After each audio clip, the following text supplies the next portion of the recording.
I'm very sorry. I'm going to have to restart again because I've been told that I was on mute. Um, Good day, everyone. This is Hanney Seylim of Critical Faculty. Today, we kickstart a new series where we think we're going to be discussing things most people don't dare to think about. Things have been deemed by society to be too sensitive, too difficult to confront, but we don't think there's any other way fixing issues and dealing with difficult topics other than facing them front on. I'd like to welcome to the studio uh, the magnificent Dr. Robert Price. Hello, Dr. Robert Price. And I've been told I. Hello, Bob. Yeah, there you go. Yeah, as they say, as the ancient proverb says, call me anything but late for pizza. Something like that.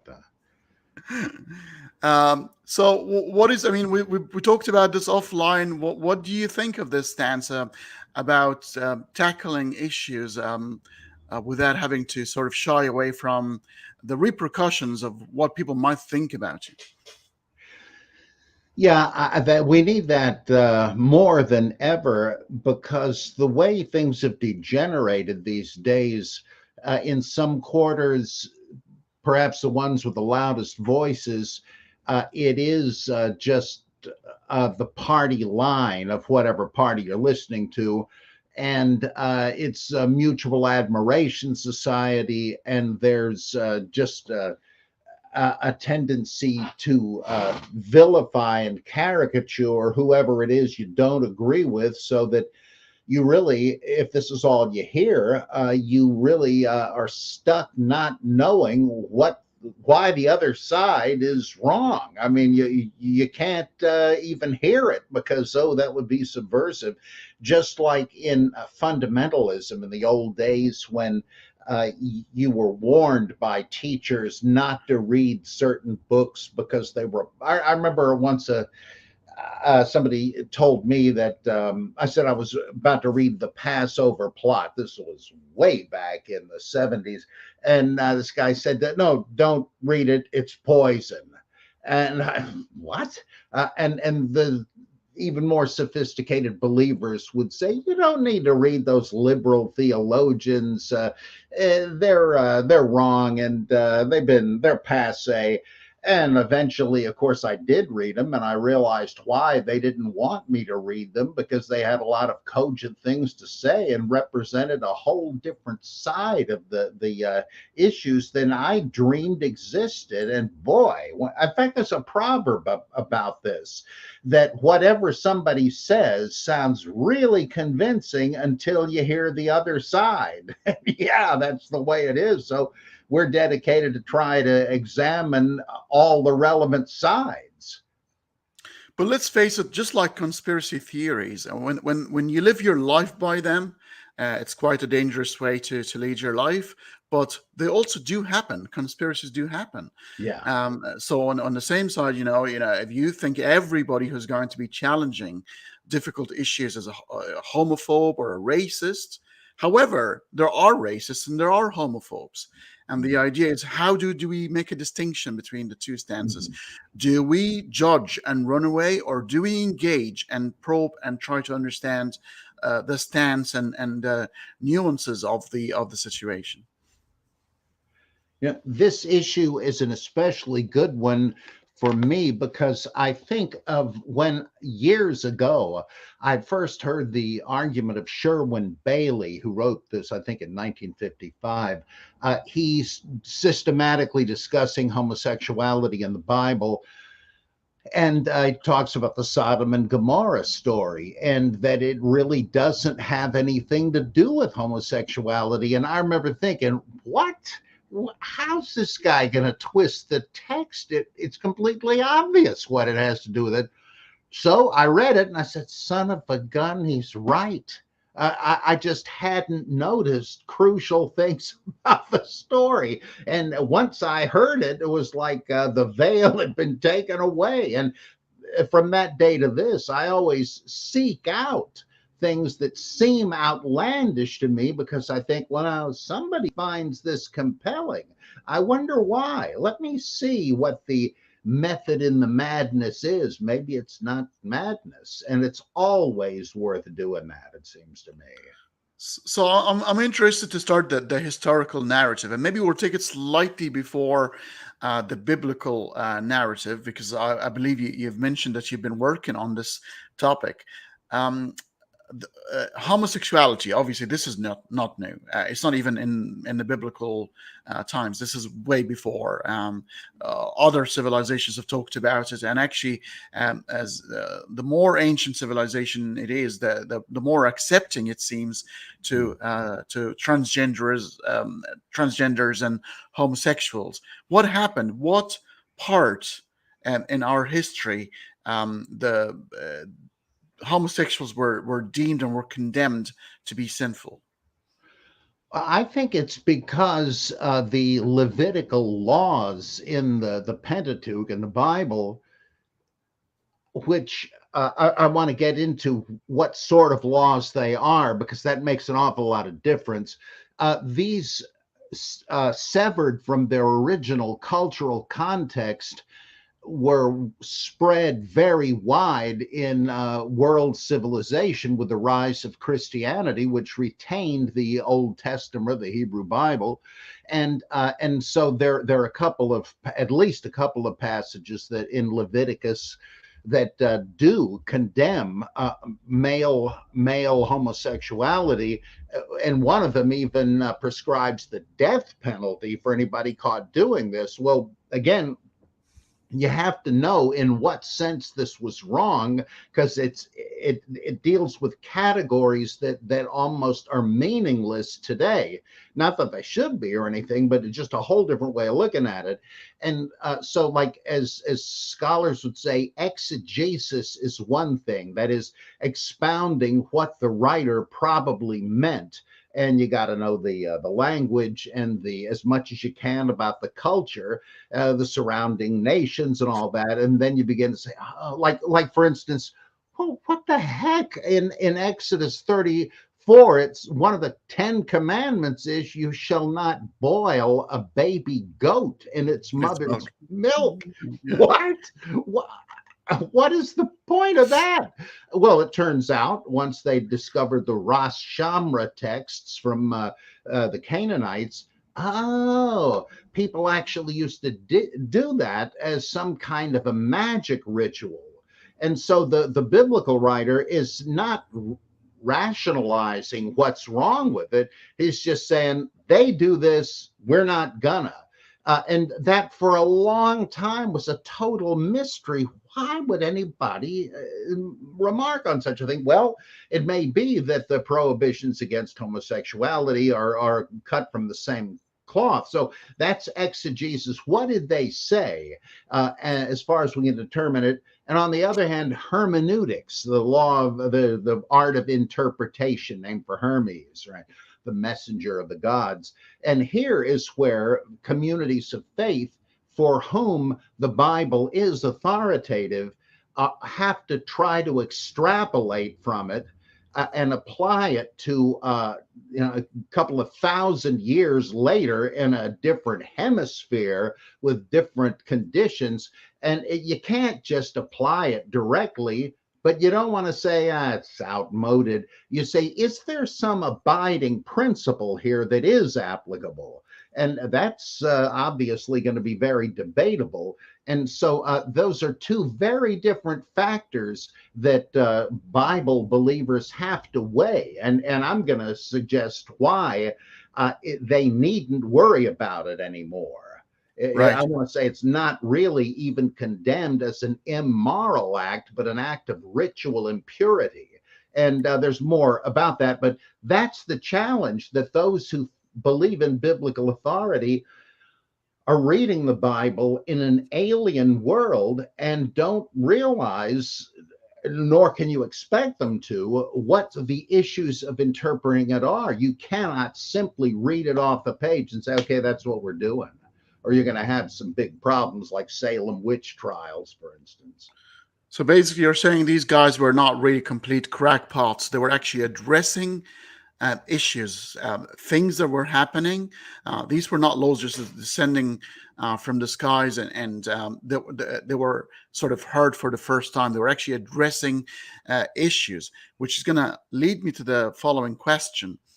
With then homosexuality being condemned here, do you think is it ontologically inherently immoral, or is it because of the repercussions of it? If you're wanting to multiply and increase the numbers of one tribe, one group, would homosexuality be then perceived as something that is opposite to that? Yeah, I think that explains why capital punishment is prescribed for it, because it's otherwise one of a class of ceremonial transgressions, which I'd like to explain in a minute, that usually had very trivial ways of dealing with it. Like if you touched an open sore, you're a doctor, for instance, and you're binding up somebody's wound, that renders you ritually unclean. So you couldn't go into the presence of God in the tabernacle or the temple or whatever till the sun went down, and then it was okay.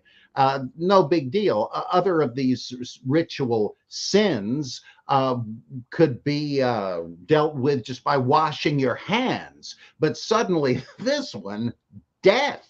Well, that I think almost certainly has to be because it's like in the Monty Python song, every sperm is sacred, every sperm is great. If any sperm is wasted, God gets quite irate. And why? Because those could have been more Israelites, and we need all the population we can get. So I don't know. It doesn't explain it that way, but that was an issue, and my guess is that's why there was such severity there. But even that's not really why it was considered impure. Should I get into that or wait? Yeah, please go ahead. Yeah, I would like to hear more. Yeah, for sure. We tend to think of sin and wrong as synonyms, no pun intended. Oh my gosh. Uh, and that is the result of progress in Old Testament thought. Apparently, originally, a sin was an offense committed against God uniquely. It didn't have to do with wronging other human beings. If you did that, that could be a crime, but if it wasn't actually illegal, it would at least be a wrong. Like you cheated somebody, you got to make restitution and so forth. But once the prophets came along, like in the first chapter of Isaiah, you had this major thing where the Isaiah's audience seems to be taken aback when he says, why are you bothering God with this floor show in his temple courts with all this ritual when you're stinking of sin by abusing your workers and cheating people and all that? Go back and straighten that out and then come back to God. Well, I don't think those people had previously thought there was any incongruity with that. It's kind of like in mob movies, you've got vicious killers who nonetheless think they're pious Catholics because they're doing the rituals and stuff. That's very old thinking. But the prophet said, you know what? A wrong against a fellow human is also a sin against God because he made him and he has standards of justice. And that's a big advance, but it also obscured what was unique about sin, that it was not exactly moral, it was ceremonial or ritual, and what was wrong in many or most cases was that you were transgressing against the order of creation, the taxonomy of the Hebrew people, which of course they said reflected God's creation. And here's why, a couple of good examples. Why was it a sin to have a ham sandwich? What was wrong with pork? They didn't know anything about trichinosis, anything like that. It wasn't hygiene. Rather, the way they had defined cattle livestock, the creatures you could herd and eat, they had to have cloven hooves and Mhm. chew the cud, chew the cellulose, goes down to one stomach, gets digested partly, comes back up, chewed more, then digested more, etc. Cows do that. Well, pigs have cloven hooves, but they don't chew the cud. So they didn't count. You can't eat them. If you do, you're kind of violating God's categories. Why couldn't you eat lobsters or shrimp? Well, you can eat fish. They live in the water, but the proper definition of a fish is that it has to live in the water and navigate by means of fins and scales. But these arthropods, like lobsters, they're like roaches, like huge roaches with boxing gloves on, I guess. They crawled along the bottom of the water, of the sea, and they didn't just glide with fins. So, sorry, Charlie the tuna's okay, but Larry the lobster is off the menu. You could eat it, but you're going against the divine taxonomy. And now you might raise the question, wait a minute, if God created these things according to these categories, why the heck did he create the lobsters and the pigs and the shrimp? Well, I think there is an answer to that, because Judaism was heavily influenced by Persian Zoroastrianism, and they believed that Ahura Mazda, the good God, pretty much equivalent to Jehovah or Yahweh, he created most things, but Ahriman, the evil anti-God, created vermin and scorpions and stuff like that. And even in the New Testament, at one point in Luke, Jesus congratulates the disciples. They say, oh man, we got back from our journey. We were casting out demons left and right. It was great. And Jesus says, well, yeah, you should be glad about that. But and behold, I've given you all power over the enemy. You can trample on snakes and scorpions and not be harmed. What's that? Snakes, scorpions, etc., are the pets and implicitly the creations of Satan. And so I think that's a surviving vestige of this. Later on, people would say, gee, wait a minute, God's the only creator. There must be some other reason. Or there might not even be one. There's this great story where somebody comes up to, I think, Rabbi Yohanan ben Zakkai, a Gentile skeptic, and he says, Rabbi, I hear there's this ritual you folks have of the red heifer, that you sacrifice it as a whole burnt offering and then sprinkle the ashes, and that purifies you from sin. How does that work? Isn't that just magic? Like the kind of superstition you accuse us pagans of? And the rabbi says, well, yeah, that's about it. It is just superstition. And the Gentile says, oh, well, thanks, Rabbi, and leaves. The rabbi's disciple says, Master, I can't believe what I just heard. You mean the ashes of the red heifer sacrifice don't purify from sin? Why do we do it? And he says, because God commanded it.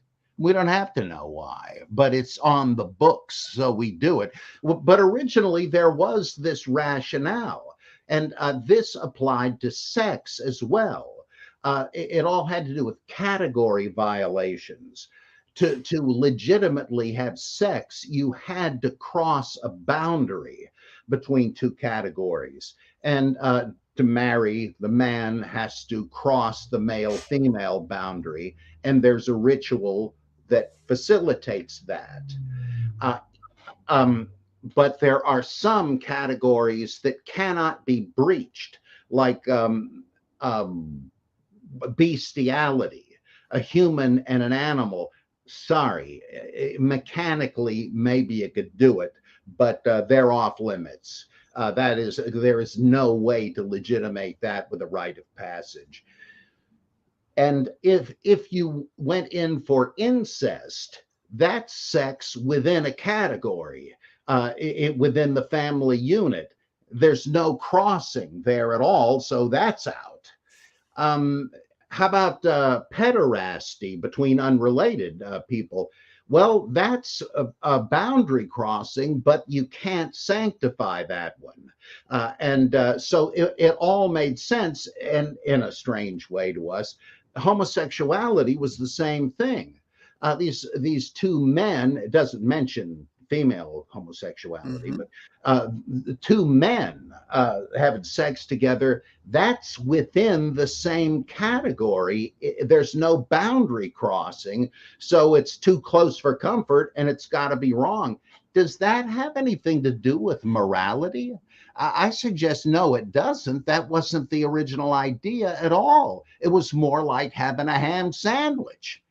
It was. This is not even the way we look at it anymore. We have some similar codes, like for instance, here in the West, we would not eat bugs ordinarily, though ironically, we will eat their big cousins, the lobsters. But no, this doesn't count. We Some won't eat countries dogs actually, or cats. Why? Because our code says, nah, they're not part of the food category. It's not written anywhere, but we obey them anyway. in the Gulf, like in Kuwait, I believe they eat locusts. So there are some nations that would actually eat insects, That's and right. They Southeast have Asia as different well. taxonomies. Yeah, I'm just gonna tell. Thank you very much for the super chat, Constellation Pegasus. But what we're gonna do, so we don't interrupt the flow of the conversation, we will leave that part, the last half an hour of the conversation, and that way we have the flow of the conversation. Mm. Otherwise, it will be interrupted many times. Hopefully, you'll understand, and I think people will benefit a lot more from a flow of conversation. But we'll answer that question as a one-off. Uh, uh, he's asking you, Dr. Price, whether you want or you going to at some point have your own channel and own contents. I believe I have a largely dormant YouTube channel that has all the original Bible geeks from the Reginald Findlay days and some more recent ones. We're going to try to, Carol and I are going to try to put more of those on, and some of the Myth Vision interviews with me and other stuff. So I do hope if we can squeeze it in, we got all kinds of stuff going, that we will have an accessible YouTube channel with all kinds of resources on it. I appreciate the interest.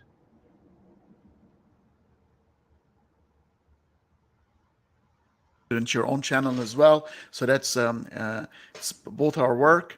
Now, so from what I've understood so far, really the bottom line is divine command theory. It's good because God says so. But maybe with homosexuality, it has some sort of pragmatic anchor to it, which is like, we want numbers, guys. If your tribe is going to be victorious against the enemy, you'd want to be strong, and you've got to have big numbers. Homosexuality doesn't help with that sort of endeavor. Yeah, the same issue came up in the Catholic Church with celibacy. Sex is designed by God for propagation. Does that mean celibate priests, monks, and nuns are disobeying God? I believe it was Aquinas that said, well, if everybody did it, yeah, that'd make short work of the human race. But of course, very few people are even going to want to.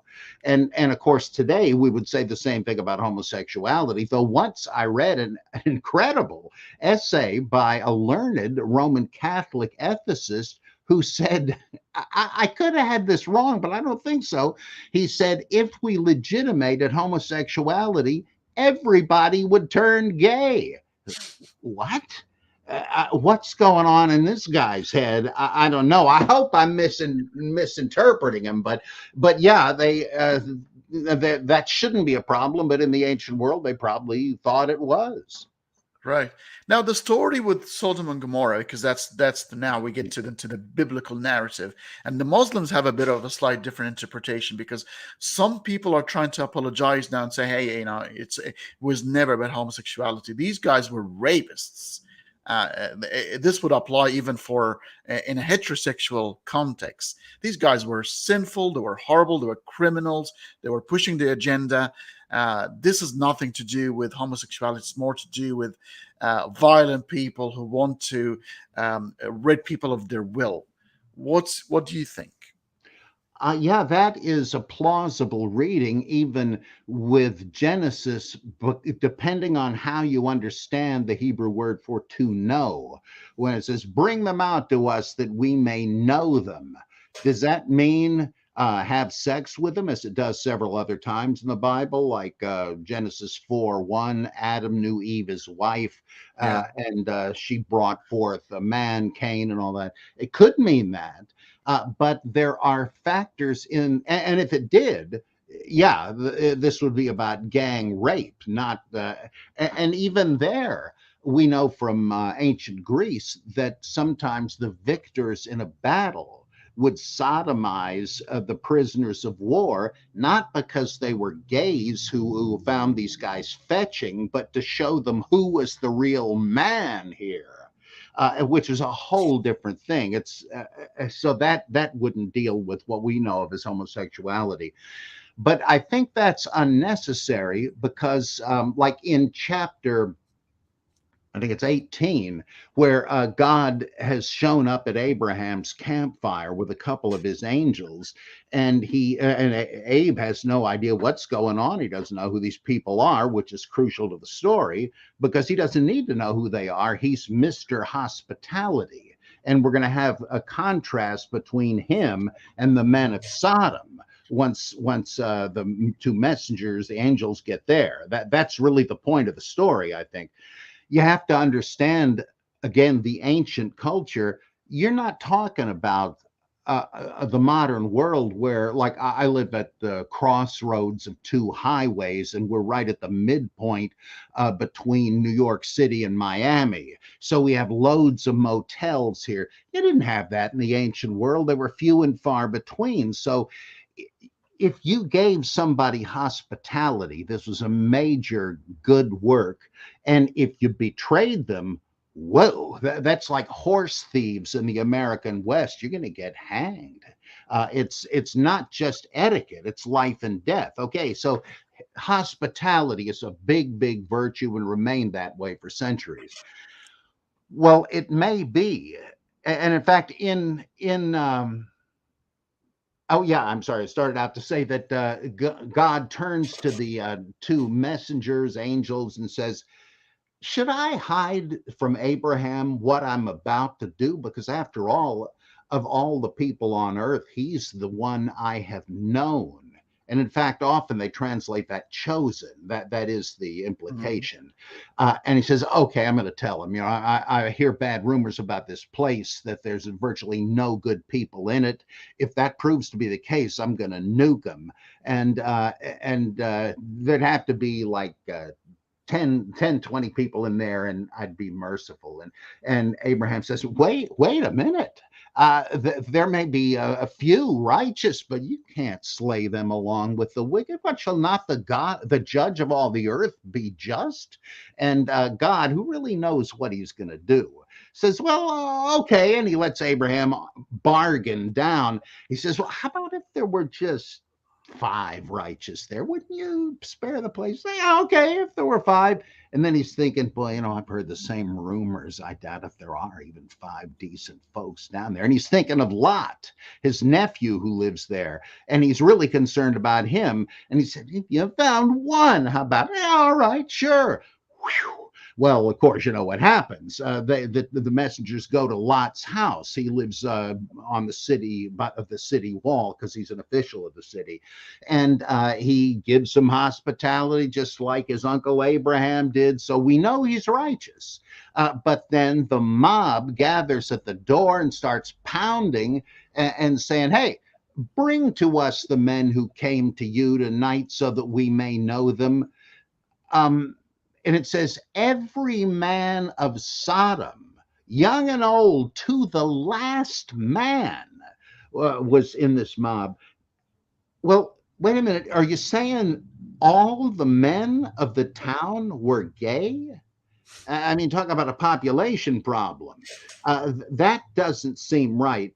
And then when Lot is willing to make the ultimate sacrifice, and this is a stumbling block for a lot of readers because of our difference in values, Lot says, hey, look, don't do this thing. I beg you. Here, look, I've got these two virgin daughters. Why don't you occupy yourself with them, but don't touch these guys under my roof?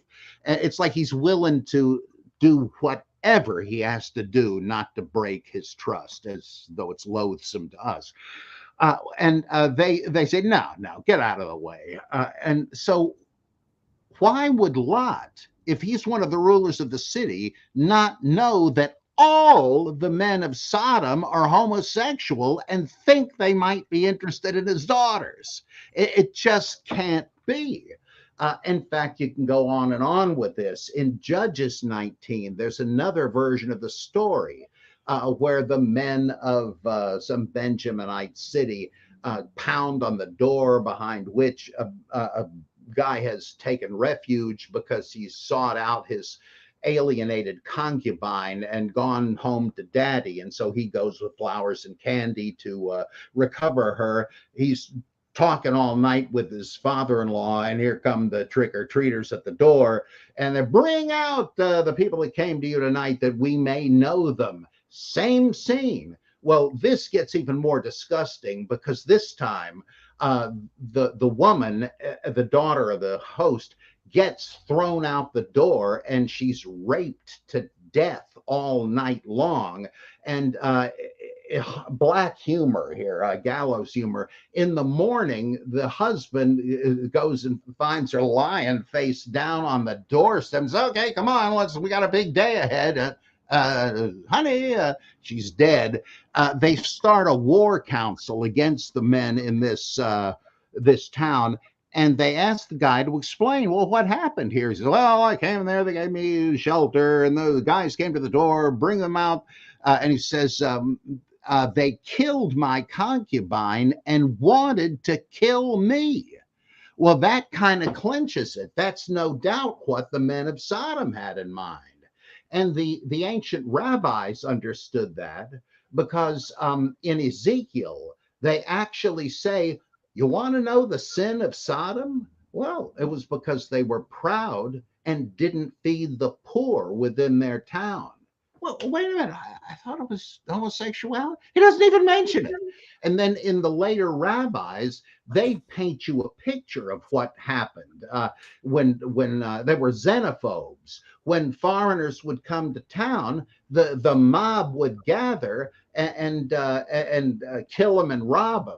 And there's a version of the Theseus myth where he stops the predations of Procrustes with his bed with the holes in the footboard. And unsuspecting guest would say, okay, I'm here to stop for the night. Oh, yeah, right this way. Here's your room. He says, I'm too tall. I can't fit into this bed. You see the hole? Just put your legs through there. You'll sleep like a baby. And when the innkeeper Procrustes hears the snoring begin, he goes in there tiptoeing with his hacksaw. So they suddenly get shorter, and he robs him. And then Theseus puts a stop to this. It's another version of the same myth, and that shows what the sin of Sodom was. They were hostile to foreigners, the worst thing you could be. So it really has nothing, not a thing to do with homosexuality. And it's amazing, it's like the Onan story, right? Oh, don't masturbate because God killed Onan for spilling his seed on the ground. That has nothing to do with masturbation. It has to do with the Levirate marriage law. This guy's brothers had both died before they could impregnate Tamar. Judah tells him to do it, and he can't do it at the last minute. He says, if she gets pregnant, the son won't be my heir. Forget it, nothing doing. And he pulls out, and God says, okay, I gave you a warning, zap. And that leads to further hilarious complications. But for so many years, kids were frightened with that boogeyman story. If you masturbate, God's going to kill you. It has nothing to do with that, and neither did the Sodom and Gomorrah thing. So that is all Yeah. just a false alarm. A quick couple of points and a bit of a summation. A friend of the channel, Ali, is from Lebanon. He says, sorry, he can't have a super chat because the banks in Lebanon are bankrupt, and he wants to ask a question. And I can assure you, and anybody like him, if for some reason you can't support the channel, your question is still going to be displayed. So, but it's still for the last half an hour. The rule's still the same for everybody, but you don't have to pay to ask a question. Knowledge is going to be free. And those who want to support the channel voluntarily, they can do so, but it's not going to be a reason to stop good questions from being displayed and answered. Couple of good things when you were talking about sodomizing and people showing that they're the men, the captives of war. There was a movie by Jack Black called Year One, and he was saying, well, I'm not a homosexual, I just like having sex with men. Ha! That was one thing, and it just reminded me of that. And the second thing, okay, the summation of the situation then, even though the general narrative of the Bible, homosexuality is condemned, but picking certain stories and distorting them to suit a certain narrative is not very helpful. So Onan is not about masturbation.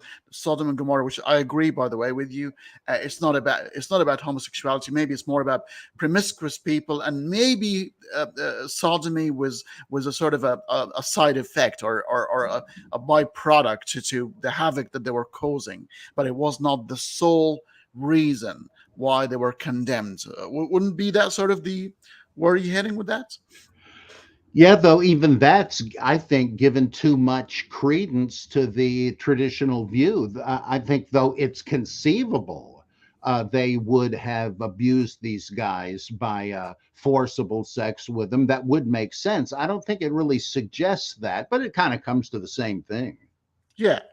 But nevertheless, then the Old Testament has condemned homosexuality.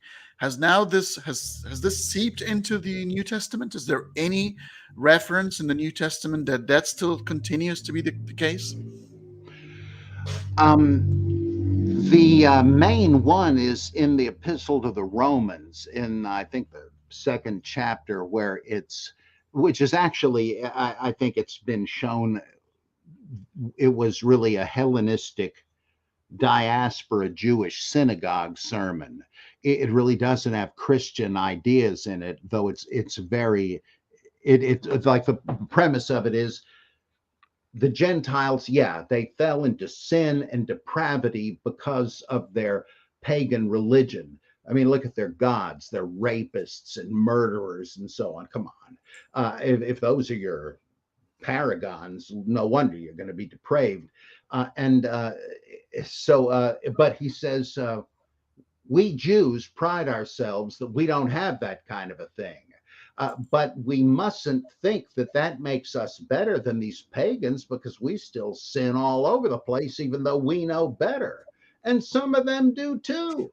Says they're certainly righteous Gentiles. They never heard of the Torah, but they have the commandments written on their heart, their conscience. So what's going to happen on the day of judgment? Well, God's going to be impartial. He's not going to care whether you're Jewish or Gentile. That's like John the Baptist says the same thing, and so forth. And the Good Samaritan. God wanted children of Abraham so much he could just make them out of these rocks and so on. So while he's describing the depravity of the idolatrous Gentiles, he says they turn to all kinds of perversions, inversions, and he said the men left off their natural desire for women and lusted after one another and against nature. And the women likewise, but he doesn't really say what they did. And since I think the whole reference there implicitly is to Leviticus. I think what he means about women is bestiality, because that is mentioned cheek by jowl in the context of Leviticus. So even Mhm. there, I don't think we have lesbianism. But the writer seems to be meaning to condemn all male homosexuality. But this is like Joshua thinking the sun orbits the earth. They didn't know the whole picture. It didn't occur to them that there were people who were constitutionally homosexual, and that for them to pretend they weren't and get married and all that, that would be going against their nature. And so, yeah, as far as it goes, it means to condemn it, but it's viewing homosexuality as a kind of decadent sexual experimentation, not as a natural orientation, as I think science tells us now. So that really doesn't apply, I think. Now, there are two places in the epistles which are almost the same in wording. It's detailing all the offenses that will keep people out of the kingdom of God. And it includes the malakoi, the soft ones. Well, some Bibles translate that as the effeminate. And in the context, that seems to mean powdered, perfumed, pampered call boys, a particular kind of male prostitute. And then the other one, arsenokoitai, which means those who go to bed with men. And that seems to mean male prostitutes again. Now, are either of those condemnations of homosexuality per se? I don't think so. I mean, unless you want to say going to a standard hooker in the red light district is a condemnation of all male female sex. Of course not. So, yeah, you can find these verses, and I believe I am not twisting them. But they don't really supply clear teaching for Christian ethics, is what I'm saying. I mean, Troy Perry used to kind of mock people that would criticize him. Oh, the Bible's against what you're doing. And he says, well, yeah, that's true. It's also against eating lobsters and ham sandwiches and wearing two different kinds of cloth at the same time. What about that? And he was right. These things are abominations, quote, mixtures. And that's why they were unholy, not immoral. And so I don't think it really is. In fact, it's difficult to say if the Bible has a genuine sex ethic at all. It's Mhm. against adultery. Okay, we know that for sure. But the rest of it, it's not absolutely clear it's against prostitution even, unless Yeah. the woman is an adulteress too. So there's a lot we read in there. Let's go with biblical values. Well, you don't really have them here. You're going to have to use your sanctified reason. Yeah. I guess the case of adultery is more like a breach of possession, somebody else's possession. Okay, so that makes complete sense. So it doesn't go out of its way to condemn it. It's one of those things that's clubbed down with few bits and pieces that establishes the divine command theory. God is in charge, and He wants these things of you. You're gonna do as you're told, and that's how you show your allegiance with God. So that makes complete sense to me. Um, uh, the background as well is in the Greek culture around the philosophers' time, and homosexuality was quite rampant in ancient Greece. And we know that these were precursors to Christianity at some point because it's got that sort of Hellenistic feel to it. Uh, would that then make the New Testament sort of uh, does not want to touch that point because they knew there was like a soft spot in the civilization at that point? We don't know. Robin Scroggs, a University of Chicago New Testament professor, some years ago wrote a really interesting book called The New Testament and Homosexuality. And he goes into the Greek and Roman debates over this because there was a lot of debate over it. And it was kind of 50-50, really. But the people who opposed it and thought it was immoral said it's because it's against nature. Same phrase in kataphusis, something like that in Romans. But if they specify what's unnatural about it, it's adult child pederasty. And so Scroggs says it may be that Romans is talking about that, but it's not clear because it could just be male attraction, but it doesn't exactly say. Indeed. So, what about? I mean, we're gonna have to stop at this part of the New Testament. And I think we move on to sort of the science and the contemporary worldview. Paul has always have an interesting one or two things to say about everything. Did he say anything about homosexuality? Well, if Paul wrote the stuff, that's a real problem with almost everything in the New Testament. It really seems like he didn't write, it's either First or Second Timothy, one of those that has the lists of the arsenokoitai and malakoi. If one scholar is right, and I think he is, the Romans thing wouldn't be by Paul. Somebody would have patched the synagogue sermon in. But apparently the Christian scribe thought, well, I guess Paul would have said this, but that doesn't prove anything. First Corinthians chapter 6, I think, has at least the arsenokoitai in it. It's difficult to say if he wrote that because First Corinthians seems to me to contradict itself on every other page, which leads me to think that it really is a kind of a scrapbook of different tracts from different Pauline Christians.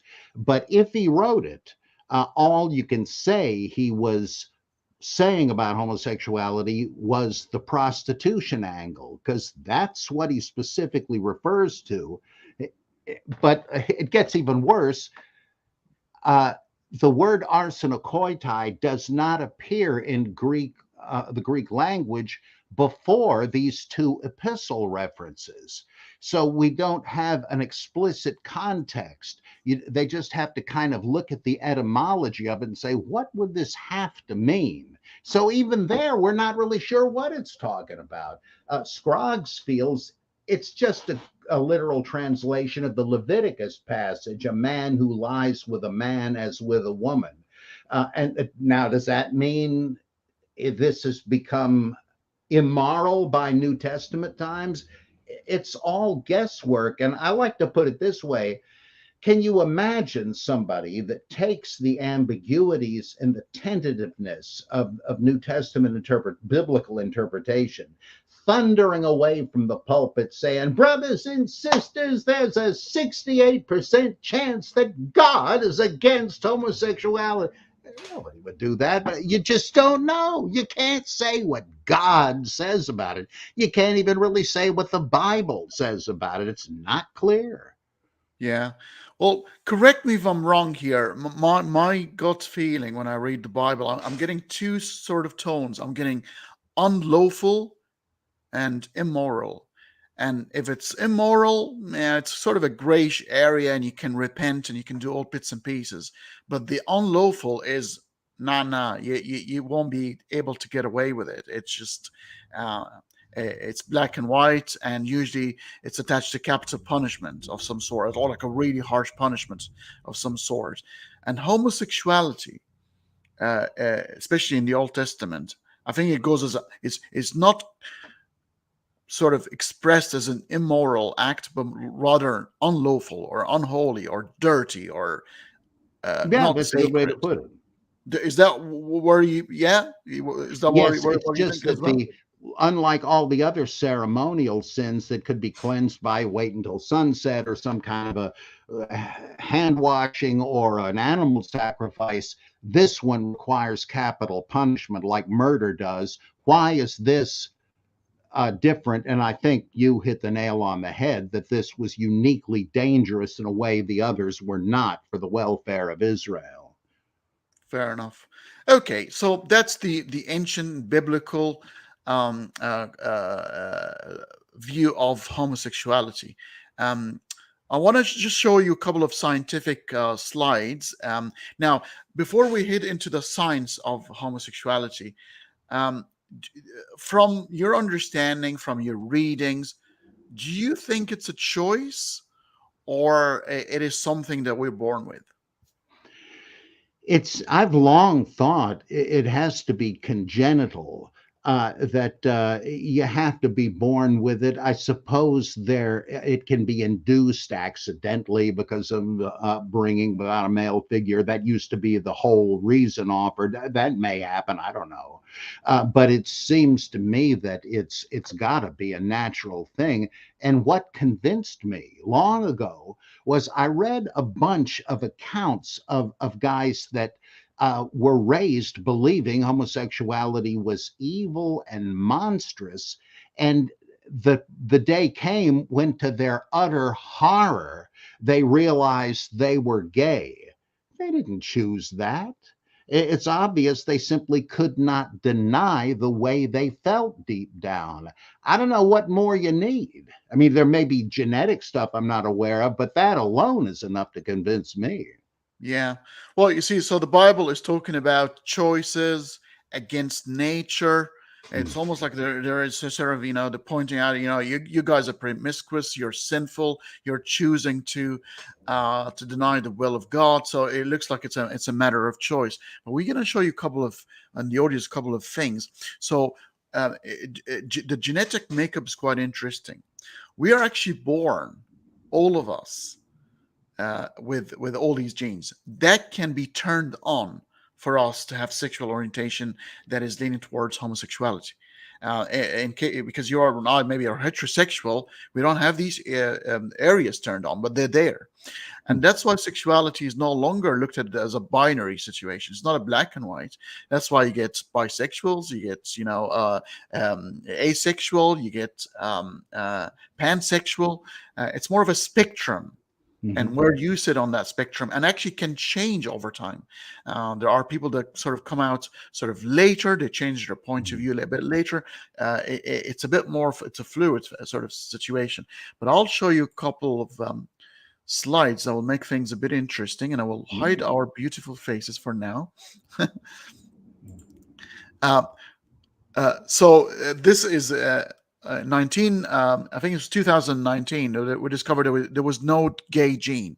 People were trying to find out whether there's a gay gene, and 2019 says it was an experiment. It was done by, I think, 409 gay couples, and there was no gay gene.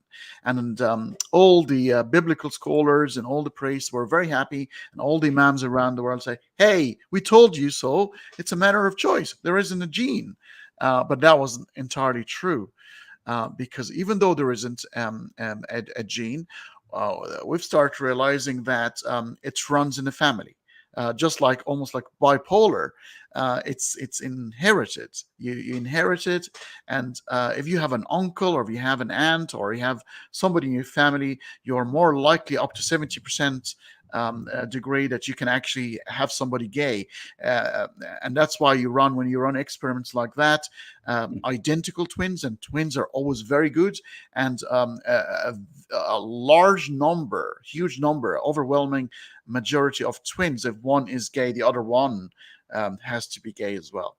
Hmm. uh, the other slide here, so we actually found out there is in chromosome 8 and chromosome XQ28. These are markers, and when they are available in certain genomes, and it's also linked to boldness in men, you are likely to be homosexual. So these are markers within genes. So not the entire gene. It's not a gay gene, but certain markers, when they're turned on, and we're going to get to how they get turned on, the person very likely to be homosexual. Uh, so these are genetic presets. Another thing, hormones in the mother. So it depends on the food the mothers would eat, and that can affect the baby. Being exposed to testosterone while in the mother in pregnancy can actually lead to the likelihood of homosexuality. Uh, Another thing we've discovered: the more male children a mother would have increases the likelihood of the next son by almost 33% to be homosexual. And I will get to, there is actually something called the benevolent uncle, whereby if you have 5 or 6 sons, you're going to have very male dominant society. It's almost like nature's countering that by providing you with that benevolent uncle in a family where they can replace the mother or the aunt and provide certain sides that the males cannot provide. So it only happens when the male population increase up to a certain level. So that has been established. Um, and then the last one is epigenetics. Epigenetics is how genes get turned on and off by environment, by things that happen in your life. A queen ant, based on the food she'd eat, in the embryos, hormones can be released to produce either worker ants or soldier ants, depending on the needs of the colony. So that's called epigenetics. So certain dormant gene markers can be turned on or off based on culture interactions and environment and families and things like that. So all of these factors combined together give you a situation where there isn't a conscious choice being made here. We're talking genetic to start with, genetic markers, hormones, and then finally epigenetics, where you're born, what your family was, your dealings with it, a lot of things that will turn on or off a certain genetic marker. So all point to it's not a choice. It's you're that way. Which will sort of counter the biblical claim that that's against nature, because also another piece of information: throughout the ages, 2 to 6% of all population, even in some mammals, like rams and pelicans and geese, they display homosexuality throughout the ages, and that number is quite consistent. Doesn't increase. It's between 2 and 6%.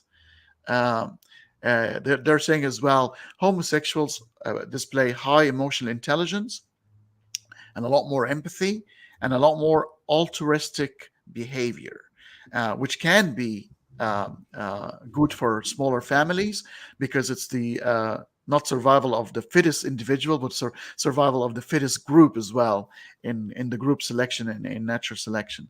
So they might actually end up being useful to society as a whole to introduce a certain percentage of homosexuals, because provide an intricate balance. That is fascinating.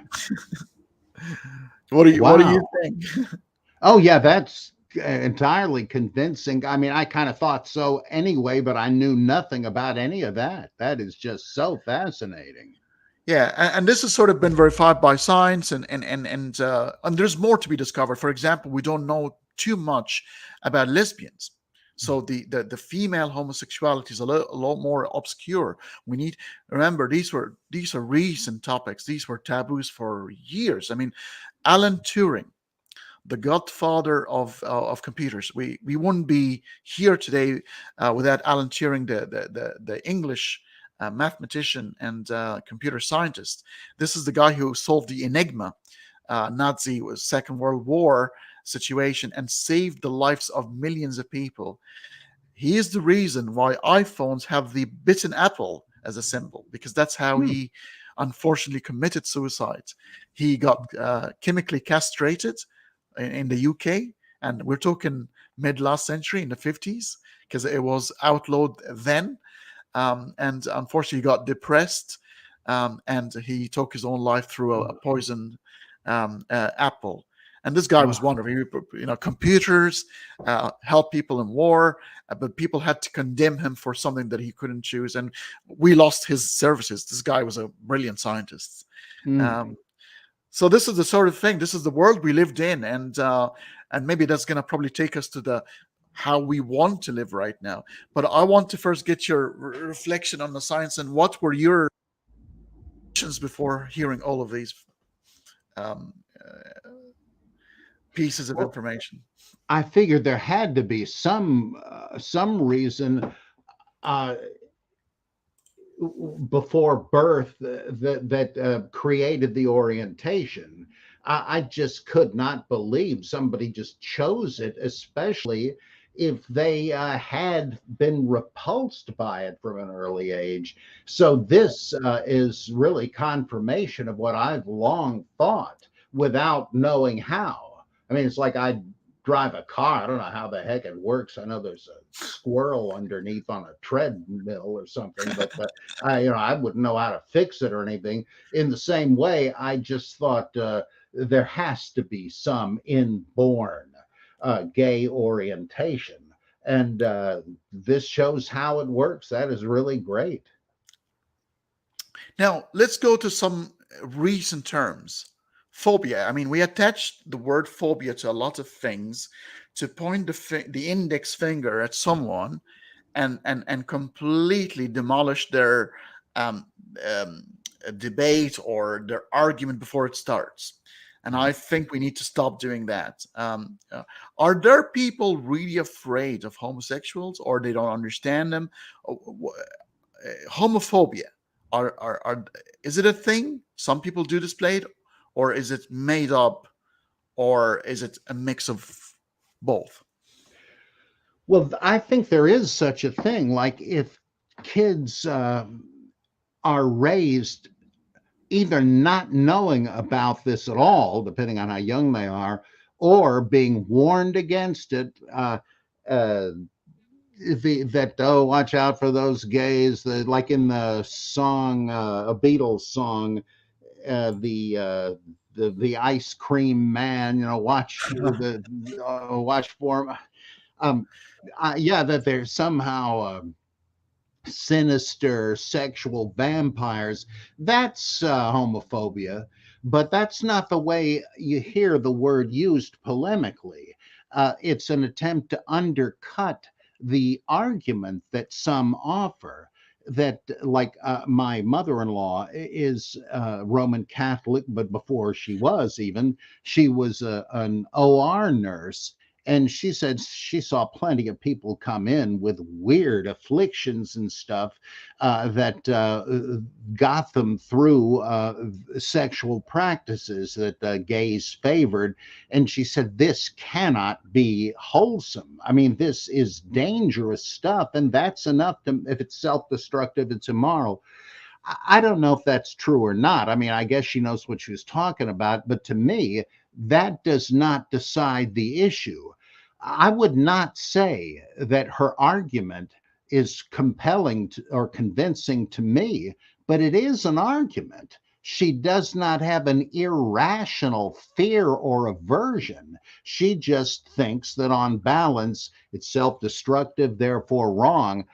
I don't know what to do with that information, but in the big picture, it's been many years that I thought, come on, this is just an alternate orientation, an alternate lifestyle. Maybe some people are reckless when they don't have to be. I don't know. But she's like not a hysteric. Yeah. I'd like to introduce a suffix that gets attached to a word, not to portray irrational fear, but rather ignorance. So be like a homo something because I think we're afraid of things that we don't understand. Right. And we know that, and even from Marvel and DC world, we're always, when we're faced by something we don't understand, we feel afraid. Mm-hmm. So maybe it's to do more with ignorance rather than irrational fear. Well, I think those are two aspects of the same thing, that you don't understand it. It just seems strange to you, and you think, "What this? You know, this is so different. What's wrong here?"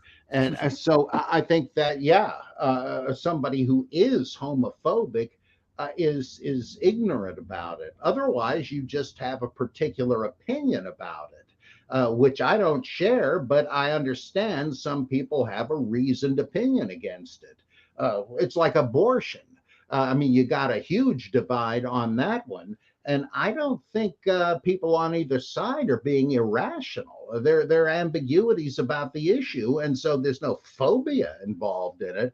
It's easier to see there. But here, I think homophobia has become just a question begging epithet to try to cheat your way into beating somebody in an argument instead of Yeah. demonstrating it, which you just did ably. Instead of doing that, you say, "Oh no, they're wrong, they're dangerous," and all. You're a homophobe. Uh, Yeah. I doubt it. And Especially when there is no direct danger, like for the Islamophobia, the infamous Sam Harris Ben Affleck conversation on Belmar's show, when he said Islam is the mother load of bad ideas, and the word Islamophobia was uttered by Ben Affleck then, and uh, well, uh, in some settings Islam can kill you. If you're an apostate, an ex-Muslim in Afghanistan, or Saudi, well, not Saudi Arabia is heading into a different direction at this point, but there is a very logical fear that you're going to lose your head, mhm, like literally. mhm. So I don't think it would be even called phobia at this point. I think it would be quite justified fear, and it Yeah. won't be irrational at this point. But there is a direct danger in case of homosexuality. I think it's always going to be irrational, because you are not going to be turned gay just by some gay guy sneezing in your face or something. It's not contagious. Mm. um, so I never understood that concept. But now, how do we deal with the situation? There are gay people amidst us. They provide, oh, there are people like us. And by the way, they're not immune from critique. Not because you're a minority of some sort, then you have a green light to start, for example, you can a gay person can still sexually assault another person, or do something that we perceive to be immoral. So they're not immune, because they belong to a minority. But let's say we got a normal couple gay guys. They're teachers, they're professors.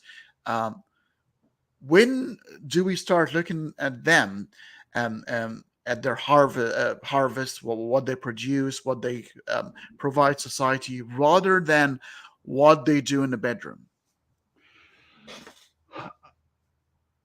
Well, I think if you do notice and highlight the contributions, you're taking note of them positively, and that's got to be a counterweight on the scale to any prejudicial notion you had, and would have to make you think more. I keep mentioning my beloved mother-in-law. She's really great. We When we were both going to Episcopal churches some years ago, I she was involved with very conservative ones that were uneasy with the presence of gays. I think because the canons of the church said it was wrong, and she didn't like the fact that that was just being ignored. Again, not a problem I had. Uh, and I said to her, because of the aesthetic sensibility that is crucial to Episcopalianism, I said, if we get rid of gay Episcopalians, we got nothing. And I said that they are performing an indispensable service to our kind of liturgy and everything else. Now, some people would say, oh, you're stereotyping. If it's good, I'm not sure if it's a stereotype. But there is this artistry that I mean, I guess you could make a sweeping judgment about people, but I don't know that anybody is really doing that. It's just a noticeable trend and a good one. So I think that's pretty good. And there are a lot of things about the gay subculture and its effects on popular culture and artistic culture that you just can't ignore anymore. And also, even more important is if you get to know gay people, like the whole gay marriage thing. To me, I understand how that seems very strange to traditional folks, but I can't share that because an old friend of mine from junior high turned out to be gay, and years later, after I was a pastor of a church, I ran into him again, and he was now living with. I'm not sure if they were married or not, but they were in effect a married couple, shared the same domicile. They were like Ward and June Cleaver. Nobody could look at them and their home life and say, "Oh, this is some kind of weird, perverted thing." They had adopted a couple of orphans from Bolivia, and they were just the kind of parents you would hope any kid would have. And from that day to this, I thought, come on, what's the problem? There may be bad ones, but I can't assume this was atypical. And that changed my understanding of it instantly. I just Yeah. think a lot of people would find the same thing. When you think about marriage in heterosexual context, and it's not, it's a little to do with sex. It's got something to do with sex, but it's to do with partnership, and eventually sex will sort of fade away, as you get older, and you have the companionship, and you have uh, the difficulties of life, of groceries, and who's doing the groceries and who's cooking dinner. And I think gay couple will eventually, because the perception of gay marriages as these people are just going at it like rabbits all night, but they'll still they'll still be facing the same issues like we do. The electricity bills, who's picking up the kids from school, aging when they're 70 or 80 years old. You see couples when they're 80 years old, and I think Mhm. that probably the sex will probably be quite sort of faded away, but it's the companionship and the love that sort of Yes. lingers, and it's just love, really, at the end of the day, and kindred spirits trying to sort of stay together and make sense of this mayhem we call life. So I wish we were. This is just left alone now, and then act and put these people responsible to be part of society. So if you're a professor, you need to teach. You need to provide the world value, like everyone else, and just get away from getting into people affairs and judge them by certain things that really doesn't really touch you from any side, really.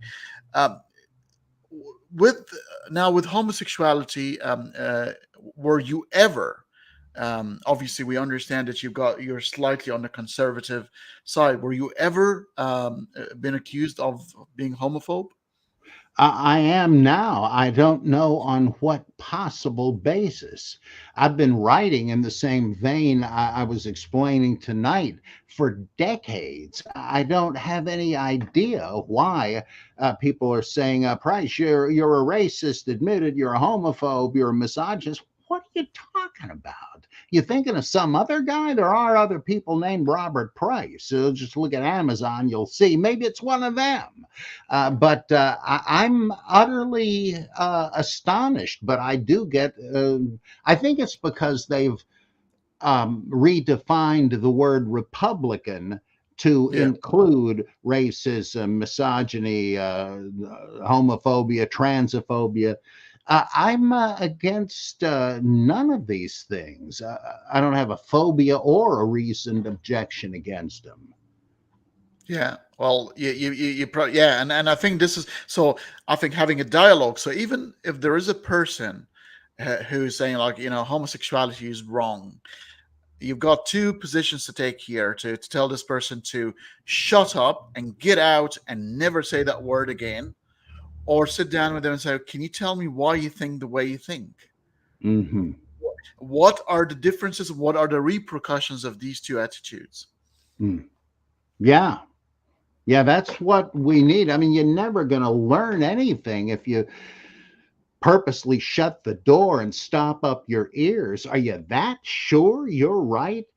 Once there's a bumper sticker that simply said, "What if you're wrong?" Now that is really great. That's really Socratic, and I guess people are terrified of that question. But I am always glad to hear it. Maybe I am wrong. Oh boy, let's find out what might be true instead. Oh, absolutely, absolutely. I mean, it's Mm. probably the only way to engage if you want to, if you truly seek knowledge about anything. Um, I think we've covered most of the topics that we want. I think we covered the biblical narrative. It's very clear. The the God of the Bible condemns homosexuality more like as an a breach of a law, a Mosaic law of God's will. It's the divine command theory. It's right because God says so, and it's not really as an immoral, but more as an unlawful Mm. stance. Something to do with purity and Mm. sacredness rather than, well, this is because I think issues of immorality is a little bit sort of. There's a bit of a leeway where you can repent and pay your dues and come back to the fold. Mm. But if you oppose the boss, then you'll face the full wrath of the boss, which is usually not a good thing. Then we talked about the science of it, and now we understand it's not a choice. And even if it's a choice, let's say for argument's sake, let's say it's a choice. Again, I think morality had to be redefined in terms of who you're hurting here. Two Yes, right. consented adults doing their thing, and acting in society in a responsible way. They're paying their taxes. They're good citizens. They're producing knowledge of their whatever they're doing in their life, and that's their private life. So it should be even if it's a choice, it should be sort of perceived that way. Now, we'll probably spend 5 or 10 minutes in the status quo, and then we can open for the last half an hour. People are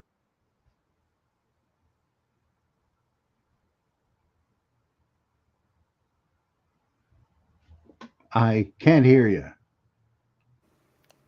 sorry. I've muted my microphone. It's a magic microphone. If I wave my hand in a certain way, it mutes it. um, so to deal with the status quo now, with the current affairs,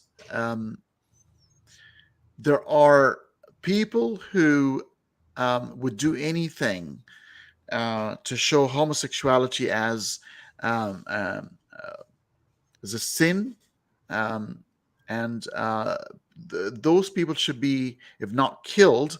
I don't think this is well, sort of. Well, it depends. I mean, in the Islamic world, the punishment for homosexuality is to be pushed from a high-rise building, and ISIS have done it actually as part of the punishment. So unlike the stoning, usually it's mostly stoning or decapitation, but this is the Wow. one crime that has a very strange way of killing, pushing them from a high rise. It's such an awful way probably to die. Um, um, so it has been practiced in certain areas in the Arab world. I doubt that the current modern Christians would be that way inclined.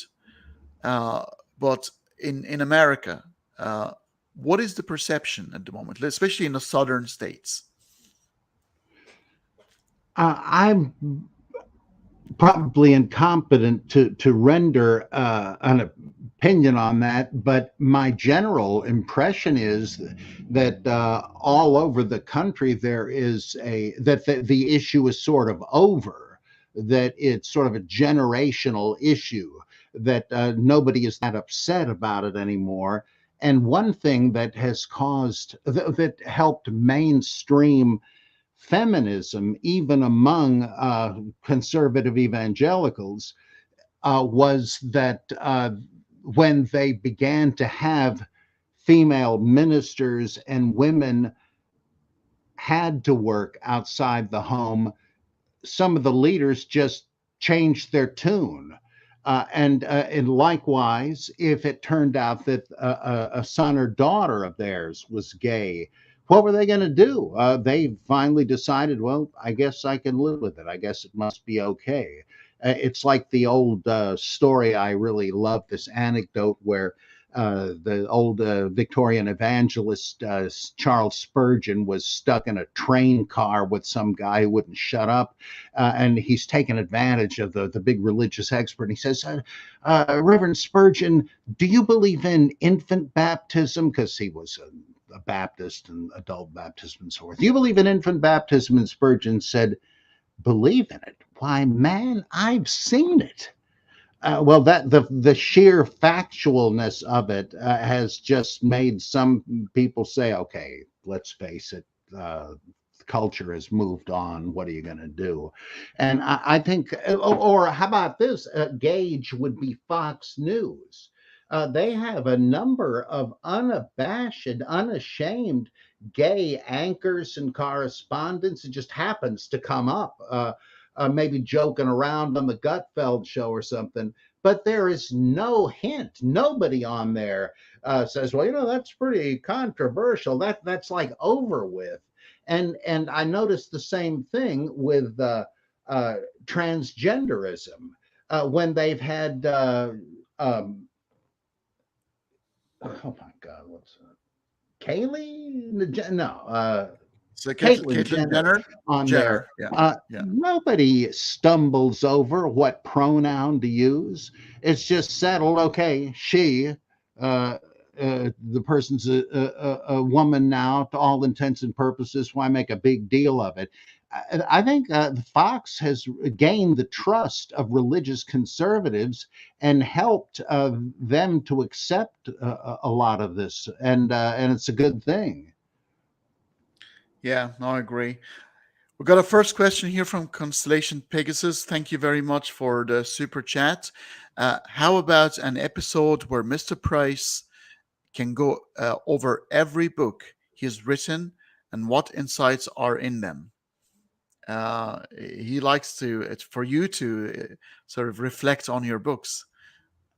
That'd be fun, though. That would be a pretty long episode since I am so verbose, and I've written, I think, about 30 nonfiction books, and so I could give the briefest idea of what they're about, but I don't know if that would really No, answer. I was gonna say probably maybe theme the books. Maybe some books will have a certain theme, and maybe have Mhm. maybe 2 or 3 per episode maximum that belongs Yeah, to the same sort of narrative. yeah, Yeah, sure. It's a real good idea. yeah, that's a I can great easily idea. see that. I know what I would do. Yeah. Uh, so, guys, folks, you don't have to super chat. If you want to do so, it'll be lovely. That'll be quite appreciated. But if you want to ask questions, knowledge is free. um, why do people still use the word gay or faggot as an insult? As an insult. Yeah, I mean, especially it's very, very in the Arabic culture. That's the ultimate insult. You call a male that these 2 words, and you're like, yeah, they are. And I think probably in the Western culture,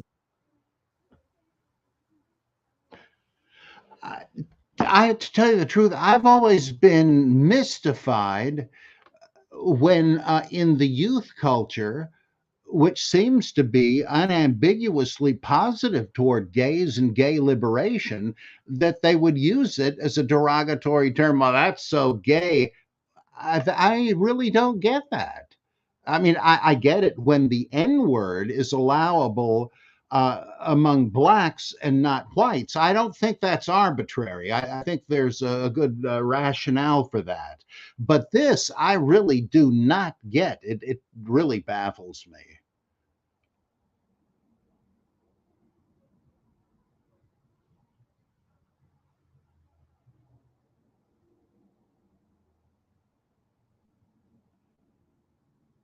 I can't hear you again.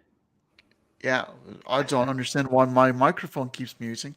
Um, yeah, I never understood for the life of me that certain young people who are completely positive, uh, you know, uh, when it comes to homosexuality, but then still use these derogatory. I just don't understand it, and it's almost like I think maybe I do have an understanding.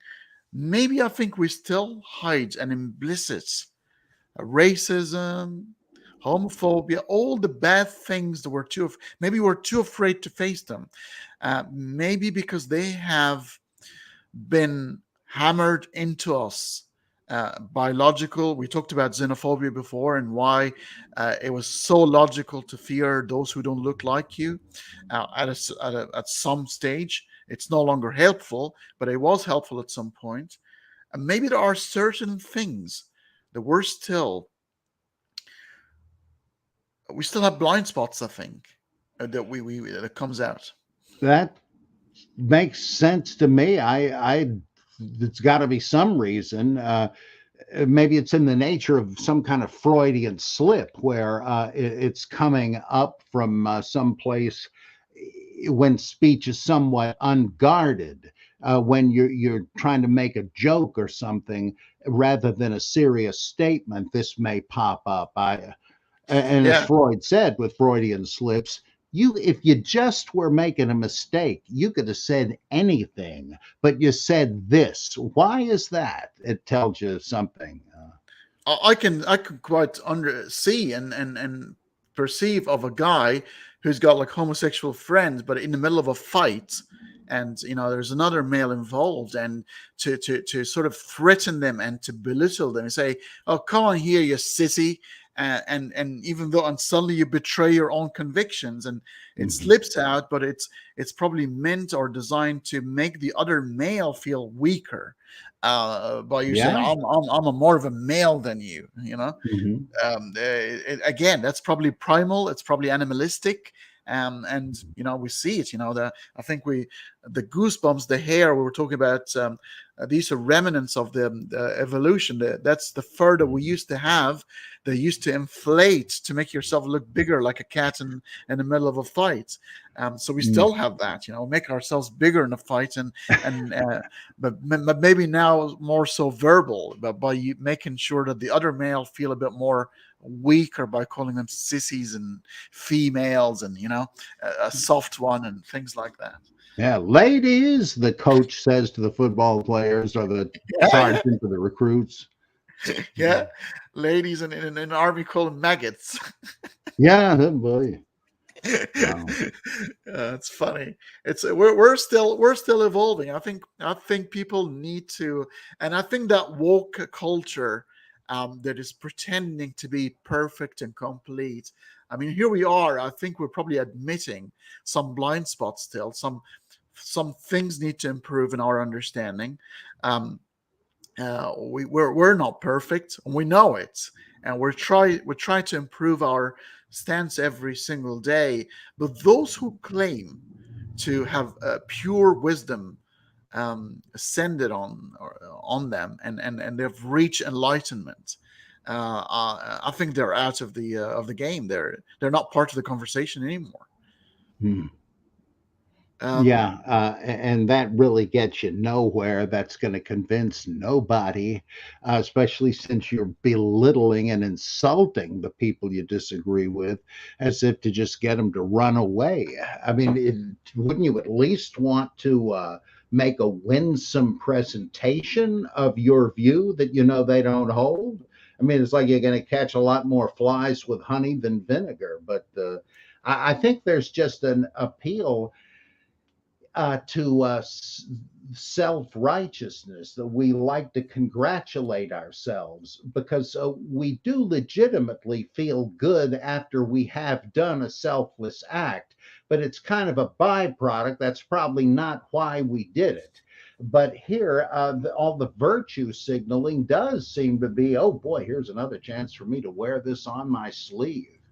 And this comes up in the Bible in a kind of a humorous way, where Jesus says in the Sermon on the Mount, be careful not to do your acts of piety before others, because yeah, they may give you applause, but you're going to get bad reviews from your Father in heaven. And so hide it. And Kierkegaard took this seriously. Yeah. He would look at the time and say, "Oh, the theaters are getting out right about now." So he would dress up and go mingle with the crowds as if he had been there among the aesthetic elite, even though he wasn't. But he didn't want to look pious because he was afraid of suddenly saying, "Yeah, I'm pretty holy, all right." And that's going rampant today, sadly. Folks, I haven't seen questions after um, Operation Pegasus. So if nothing comes in the next 5 minutes, I think we're probably going to talk about. I mean, this is just the first start of our series, and I think we talked about we want to take on topics like transgenders issues. We want to talk about racism. We want to talk about, well, what other controversial, I guess, politics. Well, why not? It's game. Mm. Um, um, what else you probably have in mind for controversial issues that we can chat about? Well, one might be, do you believe in aliens, the UFOs, and so on? Is that easily dismissible or not, given all these photographs and films that pilots have taken? It's no longer considered crazy by the government. What would it mean if that were true? I'd love to hear people's opinions about that. Because you Um, see, the problem with aliens is they are always been associated with the crackpots who would turn up and say I've been abducted, and mm, there is a light bulb sticking out of their rear end glowing, because they've been experimented on. That's the sort of thing. But Carl Sagan, the great Carl Sagan, has spent a significant time of his life trying to communicate with yeah. ET extraterrestrial. The movie Contact by Jodie Foster is his story. It's his book. Mm, So it's not completely crackpot. If this universe is 13.7 billion years and we're only 4.6 billion years planets, and there's actually the abiogenesis and the first cell and where it's come from. There is a hypothesis called the panspermia. Pan is in sort of outside, and spermia from the mm, word sperm means fertilization from the outside mm. of the first cell. So there is a very big possibility that there might be life forms out there. And by the way, there is nothing supernatural. Richard Right. Dawkins himself said, if there is alien intelligence, it will still probably need to abide by natural selection. Mm. It'll have to evolve, and there's nothing supernatural about this. Otherwise, we will be ourselves supernatural because we exist. That's just a life that evolved on a planet. So I see it as a possibility, and a very good one. Yeah. The I other thing think, we want to talk about is simulation, whether mm. we live in a simulation. Oh boy. Yeah. Um, Yeah. Animal rights might be good. Oh, um, pacifism. Um, oh, the necessity of religion. Is there a necessity for it? Do you need religion to be moral? That's yeah, always a perennial one. that's for sure. Ray Oshima, if you could please.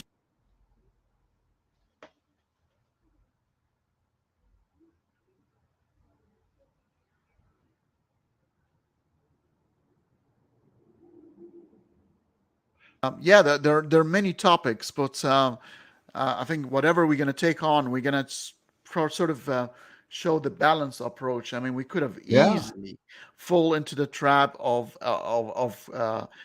um, bringing the Sodom and Gomorrah episode and calling it the first signal that God really hated homosexuals, and we would be incorrect. Yeah. Yeah. I think that's a famous misreading. Um, I'm still waiting for Ray. If you can just repeat your question, please.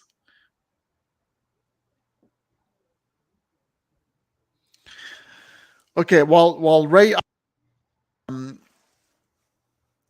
what is your the future of your? Do you want to resurrect your channel and add contents to it and broadcast directly, or you think you will?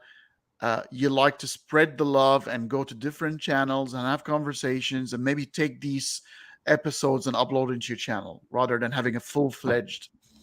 Yeah, I do plan on doing the latter and having an archive of stuff there.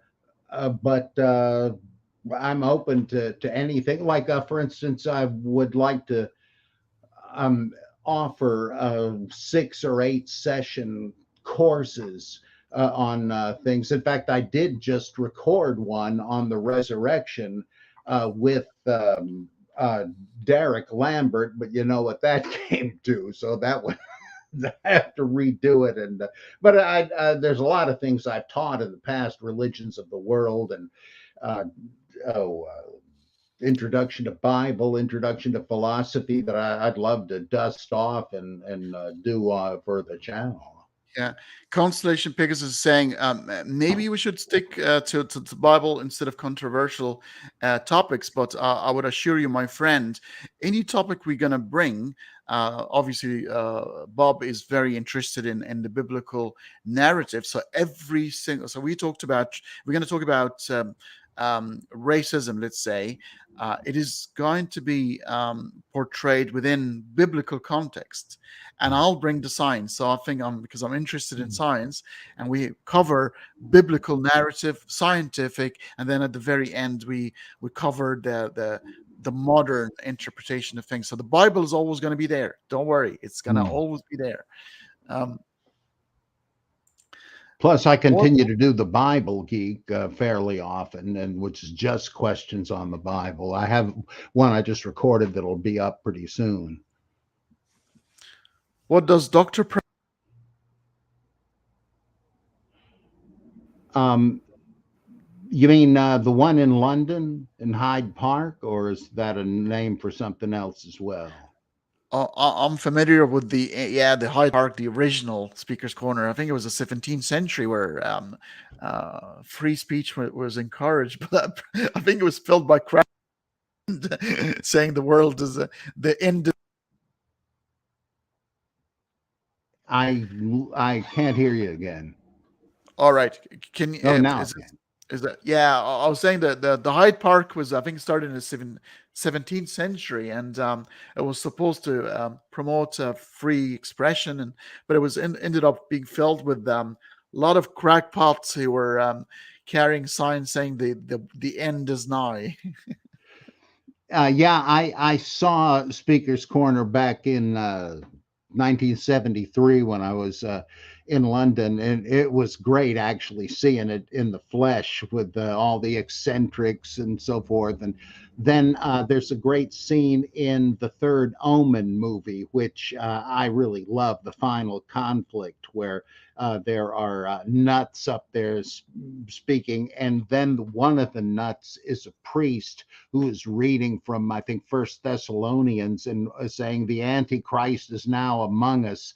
And Damien Thorne raises an eyebrow because it's him. I love that. And of course, in Berkeley, they had the free speech area. I'm not even sure they have that anymore. It's Here's sad Ray's what's happening. question. He was talking about Saul's condemnation of Jonathan for his work with David, for his relationship with David. Uh, well, one theory about Jonathan and David, when Jonathan and Saul are killed in the war against the Philistines, David comes to the throne, and there is a lament about the death of both of them. And David says, "Oh, Jonathan, my love for you surpassed the love of man for woman."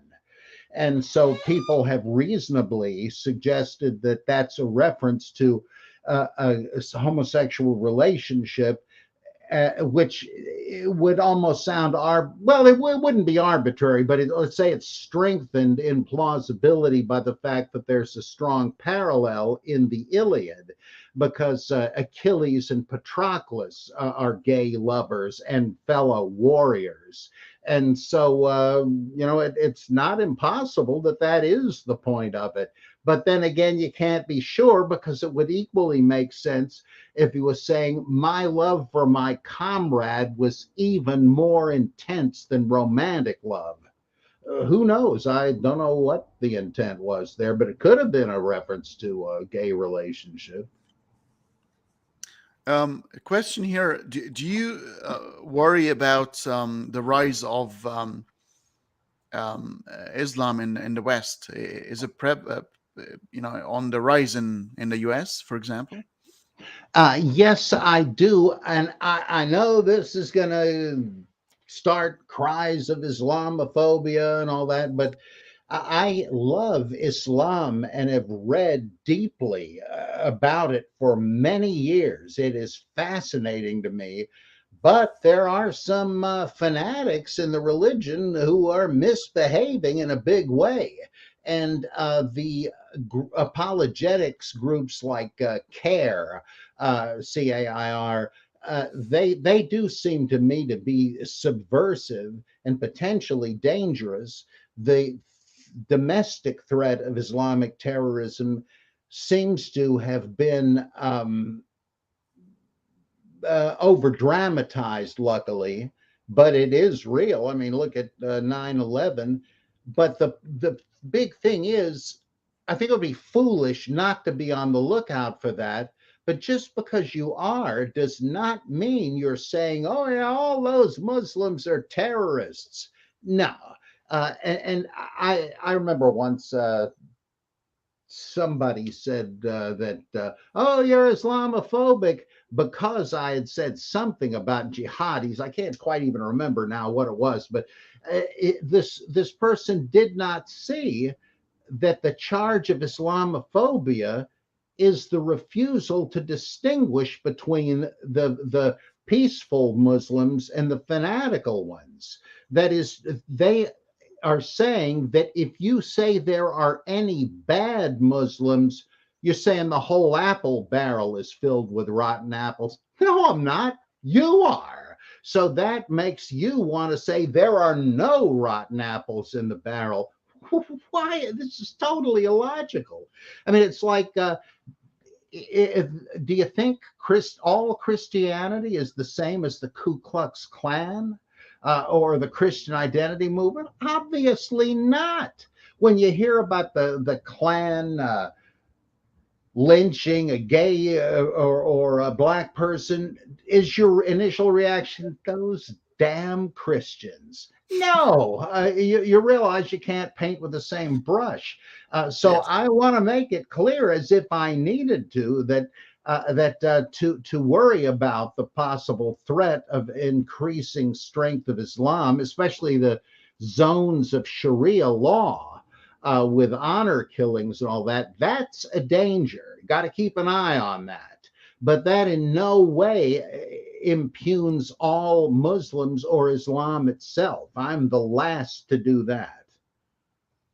The Codex Sanctus, are they so important to the biblical studies at the moment? That's a question from Johanna. The Codex Sinaiticus. Yeah, this is a 4th century manuscript. I had the pleasure of seeing it in the British Museum once, and it's the oldest complete New Testament manuscript we have, and it's got like an appendix of some of the books that didn't quite make the canon. I believe, like the Shepherd of Hermas, the Epistle of Barnabas, and stuff like that. And it represents the Alexandrian textual tradition which appears to be the most accurate of the three manuscript families, the other being the Western and the Byzantine, the last one being that upon which the King James Version is based. That is the most corrupt. That is, there are scribal additions here and there that equal about a page and a half of extra text if you put it all together. The woman taken in adultery, the snake handling conclusion to Mark, the angel at the healing shrine of Bethzatha, and so forth, and numerous little sentences here and there. Well, Sinaiticus is the oldest of all, though it's contemporary with Vaticanus. Both of them are fine vellum. And appear and are huge books. I mean, that's what a codex is, a bound book. This one is obvious. The other one is obviously in the Vatican. They may have been two of the 50 pulpit Bibles, so to speak, that Constantine had made for the major churches in the different cities. We're not sure, but he did that, and these kind of look like that. The story of the discovery of Sinaiticus is really a weird one. Constantine Tischendorf, one of the earliest textual critics, I believe, in the 19th century, was going all over the Middle East looking for neglected manuscripts. Who knew what you would find in old monastery libraries? And he did find stuff. Well, he was staying the night in the monastery of St. Catherine on Mount Sinai, supposed Mount Sinai. And he noticed that in his room, there was a garbage can that was lined with old vellum pages with Greek lettering. And he took them out. Son of a gun, this was part of Codex Sinaiticus, the oldest known New Testament and part of the Old Testament. And they were using it the lined garbage cans. And so he said, could I have this and take it? Oh, yeah, sure. I got some other garbage here. You want that too? I mean, how could it come to that? It really makes you think they're corrupt and ignorant, the monks there. But he brought it back, and that with Westcott and Hort, they were the first to compile a critical edition of the Greek New Testament, and they used that, Vaticanus, and Codex Alexandrinus, which is from a century later. And this was really the beginning of the text critical revolution. Now, I think in recent years, some people have suggested Sinaiticus is a late fraud or forgery, but I don't believe there's any reason to say that. I'm not sure what the argument for it is. But apparently, it's a very valuable witness to an early stage of the New Testament text. Maybe this is going to be a subject for a good episode. How do scholars differentiate between what seems to be a genuine text or a forgery? Maybe letters of Paul, because some are sort of expressed to be or seen to be genuine, and some are seen to be forgeries. And how do scholars make the distinctions? I think they'll make an interesting episode at some point. Oh yeah, I love that stuff. That'd be great. Yeah, that would be lovely.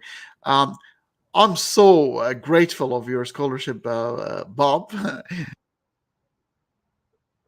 Well, it's great fun for me. I mean, it's like a hobby that's turned into a avocation, or now even a vocation, I guess. It's just endlessly fascinating, and that's got nothing to do whether you believe in God or not. Either way, it's endlessly fascinating. And sorry, I think you raised a few eyebrows when you said you loved Islam, and people go, but I think people need to start understanding the context, that you're fascinated with the epic of the human story, the narrative, the crazy things that we can come up with as humans. So that's fascinations of the story, of the epic, rather than the sacredness of it. Some people conflate the two. They think you're like sort of spiritual or religious, or but I just wanted to point that out. Well, though I am not really in tune with spirituality. When I was uh, an evangelical, I tried to meditate on the Bible, study, and it was no problem. But the prayers and all that always seemed kind of empty to me. And I eventually said, well, this is just not the thing for me. And I can't force myself into it. But I became only more and more eager to understand it. So I may not have an ear for that. But I have to say that what little exposure I have had to Sufism, which is a kind of Islamic Gnosticism, Mhm. that really is intriguing. Like if you see the movie Meetings with Remarkable Men, an adaptation of Gurdjieff's probably fictitious memoir.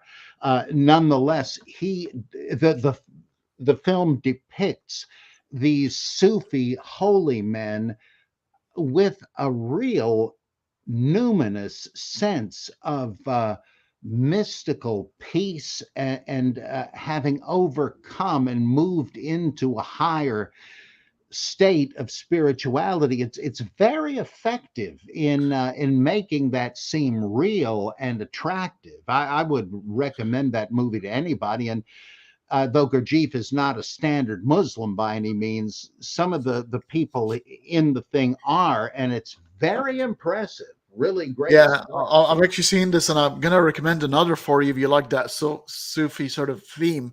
Omar Sharif, the Egyptian Mhm. actor. There's a movie called Monsieur. It's French, Monsieur Ibrahim, and the Flower of the Quran.